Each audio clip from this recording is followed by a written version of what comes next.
this is my opportunity. It wasn't the biggest, it wasn't the flashiest, but guess what it was? It was an opportunity. And So where did this mentality come from? I grew up in a ranch, so I'm pitching hay every single morning. I'm taking care of the animals and building barbed wire fence. It kind of helps you build a mentality, at a young age that, hey, I want to build things. Like, that's my mind right now. It's like, I want to build things. And it starts with building my own capabilities, because the more I'm capable of, the better things that I can build that can impact more people. It's a domino effect. And I get a call, the Chargers are interested in picking you up if you don't get drafted. I was like, Coach Lane, I'm making this team. Like, what do I got to do to make this team? 3, 2, 1, yeah!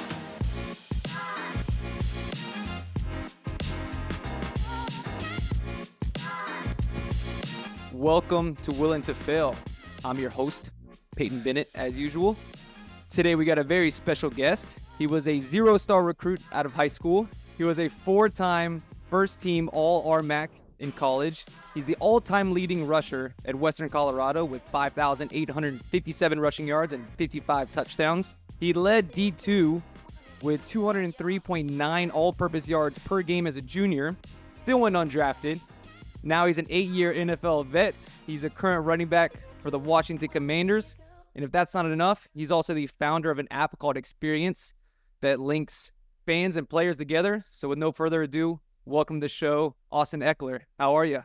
Thanks for the intro, man. I appreciate that. You said something that stuck out to me, though, and it made me wonder. I was like, if you say someone's a 0-star recruit, does that mean they got graded as a 0-star, or that they just didn't receive any stars? Because there's a difference, Yeah. Like, if you're a 5-star, that means you're really good. If you're a 0-star, it means actually I'm like, I would like to know if I was actually in a star system or people just didn't even rank me.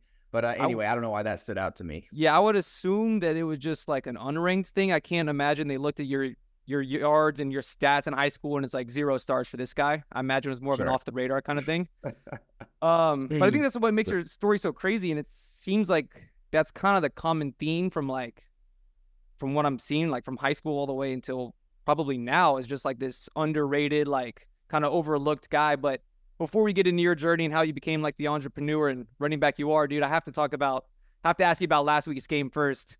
That was insane. I was just watching the replay of it. Like, so take me, like, what was going through your mind? So you return the kick, you guys have a quick play, and then you're there blocking, like normal Hail Mary drill. Like, once the ball leaves Jaden Daniels' hand, like, what's going through your mind? Yeah, well, first of all, building up to that, yeah. So we're protecting. It's just max protect. There's no use of me getting out because no yards besides the touchdowns is gonna make a difference. So I'm just in helping the tackle. It's me and Trent, left tackle.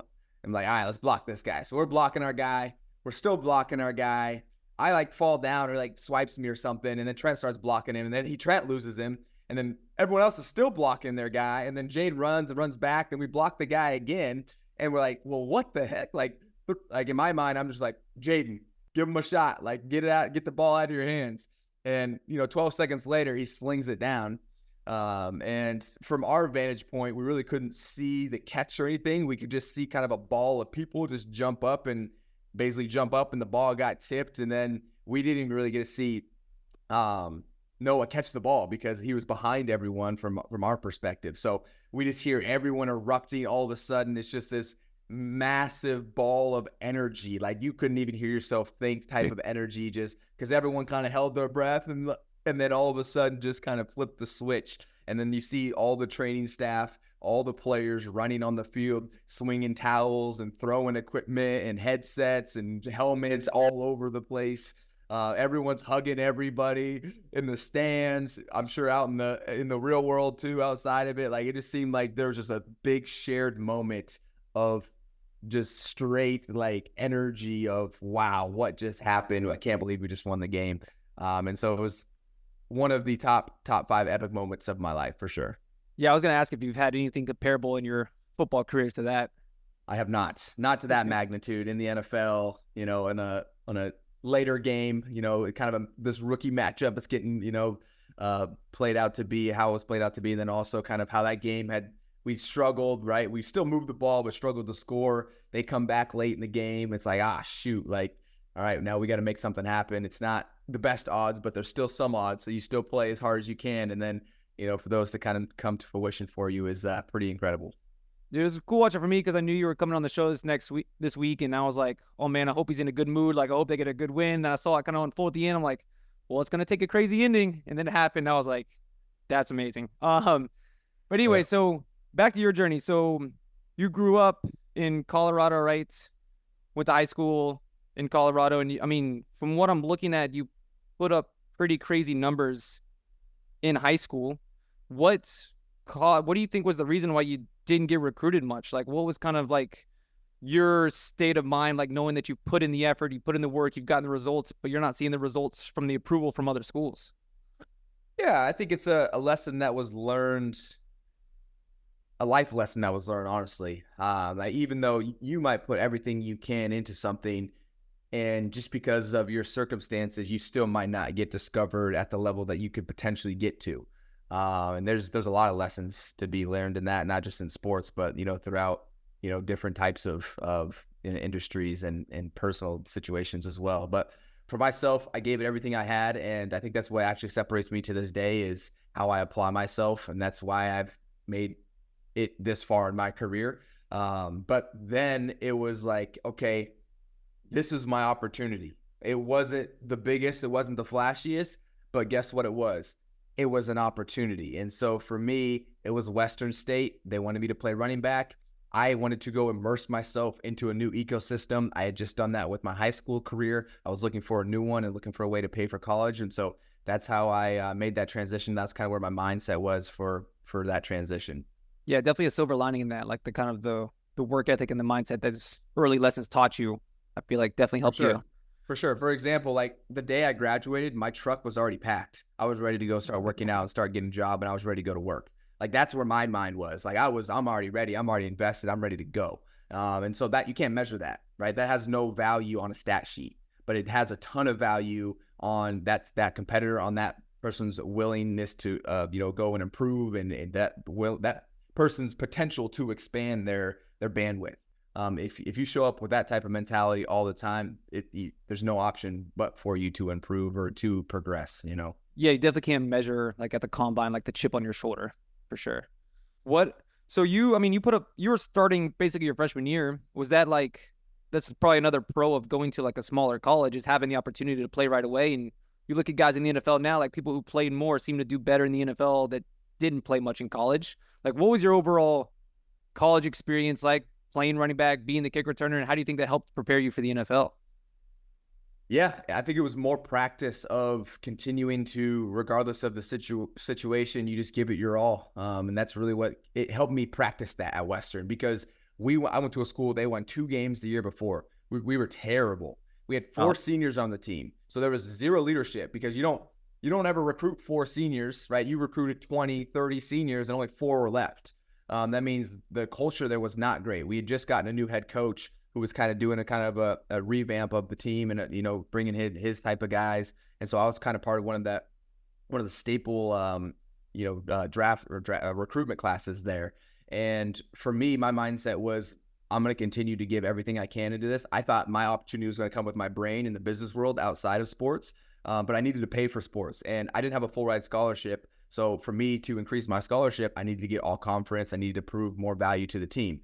Because basically it's basically like the pros at D2. You just get a big ball of money and you just allocate it however you want. And so I continued to increase my scholarship every year because I stayed up over the summers, which was optional in Division II. And I would organize workouts. I remember a distinct, kind of thing that happened my rookie year. We went on our first away game and everyone was kind of on their phones and kind of messing around. And for me, I was just so kind of shocked by this. And for me, it was like people were treating this like it was a vacation.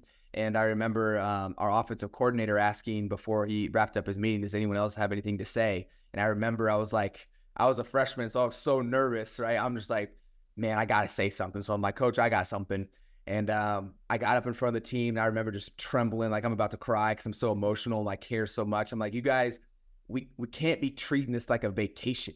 Like, this is our job. This is our livelihood. This is what's going to continue to push us forward, pay for school. I had this message of like how we need to continue to take this seriously. Didn't come out as clear as that because I was trembling and teary-eyed because I was so nervous and scared. But from that moment on, I became one of the team captains and continued to kind of instill my work ethic around people that were wanting to buy into it. And it helped really spread kind of this new culture for the team when we got up there with, the help of some of our other leaders up there. And so being able to practice that from my freshman year all the way through college has really helped my mindset continue to grow with, it doesn't matter the opportunity, as long as you approach it with the right mentality and apply everything and have people around you that are also buying into that message, you can continue to grow. So where did this mentality come from? Because obviously, like, you're mentally on a way different level than it sounds like all your teammates in college. Like, it seems like this was before you even had probably a chip on your shoulder. I'm sure you were like this in high school and before. Like, where did this come from? Is this learned or something came from your parents or what? Definitely something that was nurtured, something that I grew up around, really competitive and high pressure situations, I would say, for a younger person. And what I mean by that is I grew up in a ranch, which I had a lot of responsibility. So my mom's ex-husband now, but husband at the time, so my stepdad at the time, he had a bunch of animals and he would be on the road building barbed wire fence. He had a barbed wire fence company that he would build barbed wire fence for like the railroad or for ranches to keep cows off the highway and stuff. So like 6 miles, 26 miles, like long projects. So when he was gone, I would be at home. I was like the next man up of the house. So I'm pitching hay every single morning. I'm taking care of the animals. I didn't like these animals. These weren't for me. I didn't get any enjoyment out of them, but I took care of all of those. And we also lived way outside of town. So I would go to school. It would be school and the sport. And then it's like, okay, well, I got to get home because it's 30 minutes to drive home. I'm going to go take care of the animals. And so I can get my homework in, can get everything done before I go to bed. And so it was a lot of just responsibility, a lot of continued pressure to, hey, do well in school, do well in sports, because my mom was also a school teacher as well. And so being around that environment from a really young age and having responsibility and kind of thinking as a business person. And then during the summers, guess what we were doing? We do football camps or basketball camps and building barbed wire fence. So when you're around consistent hard work, consistent growth, push, you got to get work done.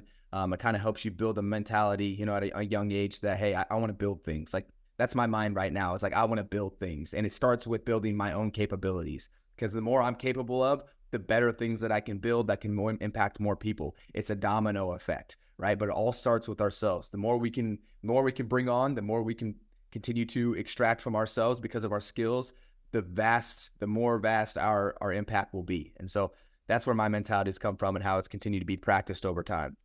It makes a lot of sense. I knew that work ethic had to be ingrained in you at a young age. It makes a lot of sense. The moral of the story is, if you have little ones, give them some responsibility. It doesn't have to be a tough love environment like I had, but it can definitely be something that keeps them on track, keeps them honest, and lets them know at an early age of, hey, you got to take care of your business before, you got to work before you play. So you're saying participation trophies and iPads aren't going to do the trick? No, not at all. Not at all. No, nope. Hand him a pitchfork and a sledgehammer and, maybe an axe, go chop wood, because actually, that's one thing. I learned to love it, actually. It became therapeutic for me. But every winter, like we do it during the summer. We chop wood because during the winter we had a wood burning stove as our heater. And so we chopped like the whole winter's worth of wood. And that was like one of my jobs during the summer as well, as chopping wood. I don't know if you've ever heard the book Chop Wood, Carry Water, but it was like, continue to repeatedly, like, why am I doing this? It's not even the lesson of chopping wood. It doesn't matter. It's the lesson of doing something repeatedly, consistently, staying with it, and because you have to. And that's what hard work is. That's what discipline is, and that's what continues to push you forward. And it's people that have a broken mentality when they can't stay true to something, can't continue to push because they don't see the results quick enough, or because they can't have the bandwidth to continue to sustain some type of consistent routine. And so that's what I was able to learn early on, and that's why I've continued to grow regardless of the opportunity size anyway. Yeah, I mean, now looking at all your stats and your success, dude, you were built for the journey that you were on, like, from a young age. Okay, so then you're going through college. You have 4 great years putting up big numbers. Like, what are the expectations for yourself going into the NFL draft process? Like, during college, did you have the ambitions to be in the NFL, or did that seem like a long reach dream, or did you feel like that was something that you were destined for? Yeah, so no one from my college had ever gone to the NFL. So there was no pro days on our campus. There was no NFL scouts on our campus. The NFL wasn't even a thought on really our campus like that. Like, it wasn't like a strong, like, yep, this is a pathway going through Western to get to the NFL. Like, no one had ever done that. So for me, my brain was, I'm using my education. I'm going to go into the business world. I'm going to start working. I went to school for energy management. It was a business major. I was going to work in the oil and gas field on the contract side, and then also start using that capital to start house hacking. I want to get into real estate, start renting out homes. That was kind of like my first plan, my first vision. And after my junior year, my college comes to me. It's like, hey, man, you've been playing really well. You actually have some NFL teams interested in you. And so when that became a glimpse of a possibility, it became more relevant to me of, okay, I should probably start looking into this a little bit more. Started watching the NFL a little bit more. Actually had an agent reach out to me and actually told him, I'm like, look, man, I don't know anything about the NFL stuff. I want to talk about this after the season, but let me just focus on my senior year. Like, let me just get through my senior year. And so that's what I did. And that agent actually, I reached out to him after my senior year and he was like, yep, let's do it, man. And so he was actually my agent. I'm still with that same agency to this day. And so that was my mentality when it came to the NFL in college. It really wasn't there because I was focused on other things. But I think now my entrepreneur side has still stayed with me because I had a different plan. Now I'm using my education to get into different opportunities and continue, like I mentioned, to grow my capabilities, not only on the field, but in other aspects now that the NFL offers a ton of access to. Yeah, that worked out perfectly. There's so many athletes that that I talked to that's like their only plan since they're a little kid is to make it to the NFL. And it's great for the guys that do, but the ones that don't really have a backup plan. Like, again, I feel like your journey was so perfect for you because for so long you already had the business mind, like you said, churning, thinking about like, what are you going to do? And then the NFL is not going to be there forever. So you can play in the NFL and then you're still excited to do all the off the field stuff. Yeah. So look, I'll say this too on that real quick. There's no like right or wrong way. That was just the way that happened for me. You know, I think the more traditional path is people will have their aspects or, you know, their anticipation set on the professional league. Excuse me. And that's 100% fine. It just takes a little bit longer than, you know, with some of these guys to figure out, okay, what do I want to do next? But here's the thing. A lot of those skills that you take and apply to getting yourself even to professional level are very transferable to other things in life. So still works out. Yeah, for sure. So for you were, I guess you got an invite to the combine. You ran like a 4.48 there. What was your? I did not get an invite to the combine. So here's how it worked for me. So we don't have a pro day at Western Colorado. I didn't get invited to any senior games or any combine invite or anything like that. So I actually had to go to CU, Colorado Boulder. They had a pro day and they had what was like an add-on pro day at the end. So they did all of the CU Boulder, their student athletes, they did their pro day. Then there was like 20 of us that basically were like add-ons that like basically paid to show up type players that were here at the CU. And then some of the scouts left, some stayed behind to watch. So we all ran the 40. We all did a jump. And then after that, they cut everyone besides me and some other person, which I forgot who that other person was. I wish I would remember their name. And then we got to finish the pro day and everyone else had to go home. Interesting. I bet the Colorado coaches were watching you like, wait, where is this kid from? Yeah, well, at that point, you know, it was already too late. You know, even there was another school, it was a D1 AA school, and like they were there, and it was like, hey man, like I was recruiting you. I'm like, bro, you know you were like, you guys wanted to be a walk-on, and I'm like, I did not want to be a walk-on. I need help, even if it's a Division II, it's at least some money. You know, I was getting like $2,000 a semester my freshman year. You know, and it was better than walking on and getting nothing. You know. Well, I'm glad you went through college at the time you did, because now who knows, like maybe you would have been more tempted by the shiny objects and the money and the transfer portal and that kind of stuff. Probably. I can't blame these kids, because if I'm at a Division II school and I pop off and I have a chance to go make money and go to a Division I school and get a full ride scholarship, why would you not do that? You know, it's like, hey, hey Peyton, you can do this job here, or you can go over here. We're going to pay you for it. You're going to make more and you can do the same thing. You do the same thing you're doing right now. We're going to pay you more to do it over here. Why would you not do that? Yeah, of course. You know, but it might not be guaranteed because you still might have to earn it a little bit, but they don't tell you that until you get there. Yeah, until they pull the rug on you. Yeah. So for your draft process, like, I mean, you hear all these stories of people like their exciting draft day. Like, to you, were you expected to get drafted? Did you have like family over on the days of it, or what were your expectations? I had my mom and my little brother, and my grandparents. And then I actually had one other friend. His name's Travis. He's out in Australia right now from college. And so the first day went by. I'm like, yeah, I'm not getting drafted the first day, clearly. Second day goes by. Yep, not going second or third round. Like I was a good player at college, but Division II, like my agent's like, look, there's really not that many like expectations for you to get drafted. Like people, if they see you as the same level as someone else that went to a bigger school, but more visibility, better competition, they're probably going to take that person with the 7th or 6th round pick before they take you because they think they can just get you in free agency. So that was my idea. So actually on the 3rd day, which I'm like, okay, this is the day. Like either I'm going to get drafted or I'm going undrafted and get signed right after. So actually because the 3rd day is really long. I went to the gym with Travis. He's like one of my workout buddies back in college. So we're working out, letting these rounds go by, and we get home about the 5th round. And I'm like, now I'm watching it because now I'm like locked in. Like this potentially might be something. And so 6th round goes by, and then 7th round goes about halfway by, and I get a call from my agent, and he's like, "Hey, the Chargers are interested in picking you up if you don't get drafted in these next few picks." And so they're kind of just like planting the seed, hey, potential for you to come to the team. So I'm like, okay, great. Like there's no one else on the board that we thought would take a running back. So it was like, yes, we're going to the Chargers. And that was actually the number 2 school, or another 2 team that we were going to, that we had on our board as far as, hey, where if I was undrafted, I wanted to go. They had a new coaching staff. They had one kind of star running back, and everyone was kind of really competing for the spots after that. So it was going to be a nice, non-political, competitive environment to go into as a young player. So that's what ended up happening.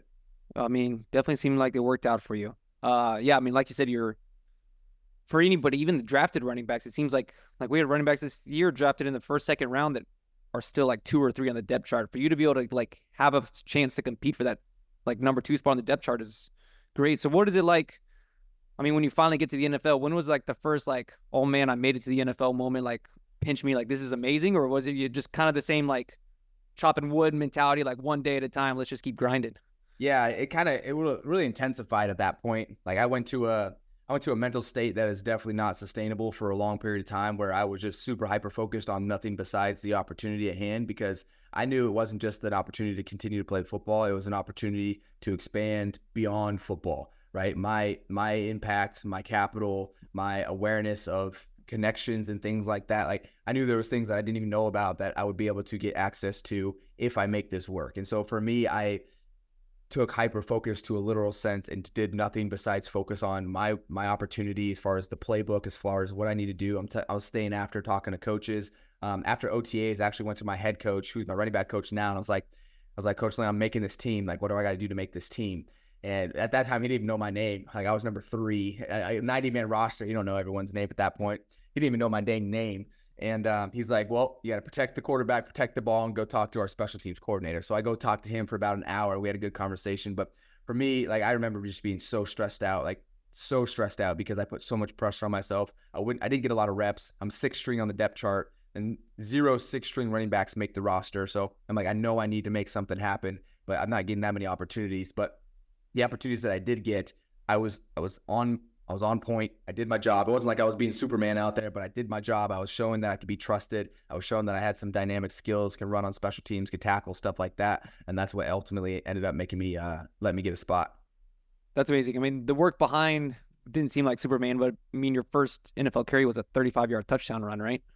Yeah, my first regular season carry, 34-yard ripper, up against the Eagles. I remember, our 2nd string had like tweaked his hamstring, and so I got the opportunity to go in. Thought I was just going to be on special teams, and they handed it to me, and made a guy miss. It had a great block by Hunter Henry, my tight end. I'll never forget this play. And then just ran in the end zone, and I just remember screaming and flexing as loud as I could, and just because I didn't expect to get the ball, and now I get the ball, and now I'm in the end zone, and all of a sudden, like, okay, like, I can play at this level. Like, I can play running back too. And then from then on, I started getting more of a rotation at the running back spot, and ended up, I don't even know what my stats were my rookie year, but I know I had 5 touchdowns, a few hundred, all-purpose yards. And then also my favorite stat, actually, I led the NFL in tackles on punt.